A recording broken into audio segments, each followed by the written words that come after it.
Hello guys, welcome back to my channel. Finally वो दिन आ गया जब मुझे मेरे भोलेनाथ ने बुला लिया और मैं जा रही हूँ दिल्ली से पुणे। मैंने अपनी टिकट झेलम एक्सप्रेस में करवाई थी क्योंकि मेरी टिकट जो थी मॉर्निंग शिफ्ट में थी, तो मुझे बहुत तेज़ भूख लग रही थी। तो मैंने घर से पुलाव बनाया था, वही सबसे पहले मैंने स्टार्ट किया। फिर उसके बाद मैंने चोको पाए खाया एंड लिटरली ये तो ऐसा लग रहा है कि व्हाट आई ईटन का वीडियो चल रहा है इधर।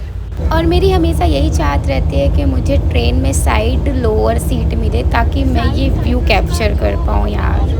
आउटलाइन है ना, वो भी ऑरेंज होती है। इस व्यू को एंजॉय करते करते मैंने डिनर किया कंप्लीट अपना एंड देन मैं घोड़े बेचकर सो गई। एंड गाइस, पता नहीं महाराष्ट्र का मैंने कौन सा पानी पी लिया है, मेरी आवाज़ ही ठीक नहीं हो रही है, अभी भी वॉइस में वाइब्रेशन है। मेरी चाहत तो है कि मुझे साइड लोअर सीट मिले, ठीक है, बट बीच में भाई ये गेट के पास जो मिलती है ना, क्या आफत रहती है। मतलब नींद चैन सब कुछ हराम। ऐसा लग रहा है कि हमें भगवान ने बहुत बड़ी सजा अलॉट कर दी है। गाइस, जिस तरह इस एक्सप्रेस का नाम झेलम है, इसने सच में हमें झेला दिया है। लाइक हर एक स्टेशन पर रुक रही है। वैसे भी इतना लंबा रूट है, 27 आवर्स। खैर नो बकवास, बस खाने की बात करते हैं। तो भाई पेंट्री का खाना कौन बोलता है बकवास होता है। मुझे तो मस्त खाना मिला और मैंने ठूस ठूस कर खाया भी इसे। एंड गाइज, एक बात और, ये जो एक्सप्रेस है ना, हमने थर्ड एसी में टिकट करवाई थी, बट हमें लग नहीं रहा था कि हम थर्ड एसी में, क्योंकि चाय ले लो, कॉफ़ी ले लो, भेलपूरी, आगरा के पेठे, ये सब चल ही रहा था। यार आप लोग सोच रहे होगे ये कितना खाती है, जब से ट्रेन में बैठी है तो इसका मुंह ही बंद नहीं हो रहा। हाँ बिल्कुल भी, आप सोच भी सकते हो, क्योंकि यार ऐसे लालच कोई देगा ना तो मेरे जैसे फूडी तो कंट्रोल नहीं कर सकते। फाइनली गाइस, इतने घंटों के सफ़र के बाद मेरी खुशी देख ही सकते हो, क्योंकि मैं पहुंचने वाली हूँ। तो बस मैं थोड़ा सा ये नाव बनाकर खेल रही थी खुद के साथ। And we reach Pune. मुझे बिलीव नहीं हो रहा है कि भोलेनाथ ने इतनी जल्दी मेरी अर्जी सुन ली। लिटरली हर सावन मुझे वो हर एक ज्योतिर्लिंग के दर्शन करा रहे हैं।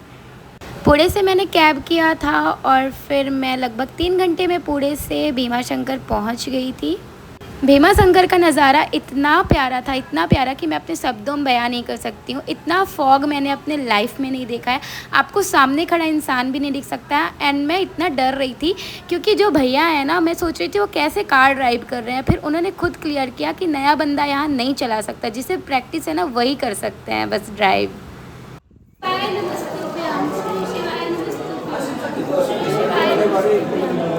श्री शिवाय नमस्तुभ्यं।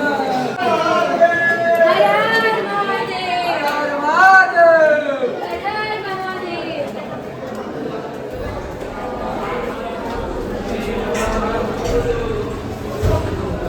और मुझे अब लग रहा था कि मैं रो दूंगी, क्योंकि अनएक्सपेक्टेड ट्रिप थी ये मेरे लिए तो।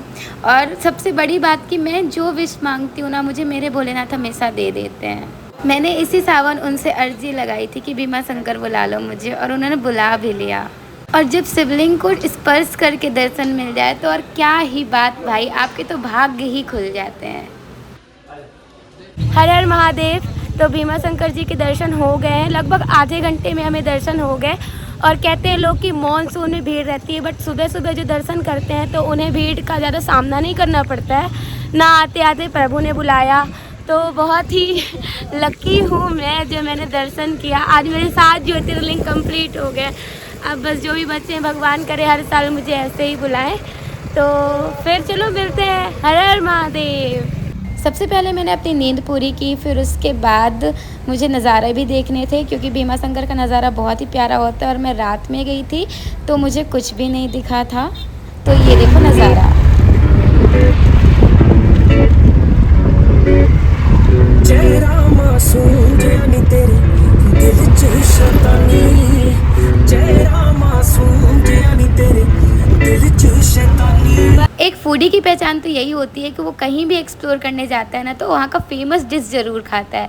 तो मैंने खाया पुणे का फेमस मिसल पाव। भीमा शंकर से मैं पुणे पहुँच गई थी, वहाँ से मैंने पकड़ा मेट्रो और फिर मैं चली जाती हूँ शनिवार वाड़ा। तो चलो बताती हूँ शनिवार वाड़ा है क्या। एक्चुअली शनिवार वाड़ा जो है वो मराठा पेशवाओं का एक किला है जिसे बाजीराव प्रथम ने 1732 में बनवाया था, ठीक है। और जो बाजीराव मस्तानी मूवी है ना, तो वो यहीं शूट की गई है, तो इसे विज़िट करना तो बिल्कुल मत भूलना। और यहाँ शनिवार को इतनी ज़्यादा भीड़ थी ना, और उसी दिन मैं फंसी थी यहाँ के एंट्री के लिए आपको 20 रुपीज़ की टिकट परचेस करनी होगी, जो आप ऑनलाइन और ऑफलाइन कर सकते हो। बट मेरे अकॉर्डिंग आप ऑनलाइन पहले ही कर लो, क्योंकि ऑफलाइन भीड़ काफ़ी ज़्यादा रहती है। इस किले में आपको 5 दौर दिखेंगे, जैसे मस्तानी दौर, गणेश दौर। और इस किले को विज़िट करने का मेरा एक ही मकसद था, अपने हिस्ट्री, अपने इतिहास को जानना। और सामने देखो बाजीराव पेशवा की स्टैचू भी लगी हुई है। फिर इस किले की एक खासियत मैं आपको और बताती हूँ कि ये दुर्ग की तरह बना था, और दुर्ग बेसिकली पहले सुरक्षा की दृष्टि से ही बनाया जाता था। पुणे में सबसे ज़्यादा मैंने छोटे वाले सनफ्लावर्स लगाए, जहाँ दिखते थे मुझे, मैं कोई सा भी ड्रेस पहनूँ ये ज़रूर कैरी करती थी अपने साथ। इसके बाद मैं और एक्सप्लोर करती हूँ, और मैं किसी भी हिस्टोरिकल प्लेस पर जाऊँ और वहाँ के पत्थरों, वहाँ के दीवारों, वहाँ की लकड़ी को ना छूँ, ऐसा हो ही नहीं सकता। और पुणे आना तो कभी भी शनिवार वाड़ा मिस मत करना, बहुत ही प्यारी और अच्छी जगह है। तो लगभग पूरा किला एक्सप्लोर करने में मुझे 2 घंटा लगा। उसके बाद मैंने ये कैरी, कच्ची कैरी देखी यार, इसे देखते ही मेरे मुंह में 1 लीटर पानी आ गया, और फिर मैंने फटाफट खा लिया। क्योंकि मेरे पास ज़्यादा टाइम नहीं था, मेरी ट्रेन थी, तो मैंने फिर पुणे का थोड़ा सा मार्केट विज़िट किया। और अगर मैं यहाँ के मार्केट की बात करूँ तो सेम दिल्ली की तरह हाल है, प्राइजेस भी लगभग सेम है। बस यहाँ पे ज्वेलरी जो है आपको थोड़ी ज़्यादा ट्रेडिशनल मिलेंगी। सब कुछ विज़िट करने के बाद मैं निकल जाती हूँ पुणे जंक्शन की तरफ, क्योंकि मेरी झेलम एक्सप्रेस वहीं से थी। फटाफट मैंने चेंज किया, अपना बैग उठाया, और फिर मैं पहुँच जाती हूँ प्लेटफॉर्म नंबर 1 में। तो मुझे तो मेरी इस यात्रा में बहुत मज़ा आया। आपको कैसा लगा ज़रूर शेयर करना। तब तक के लिए बाय बाय।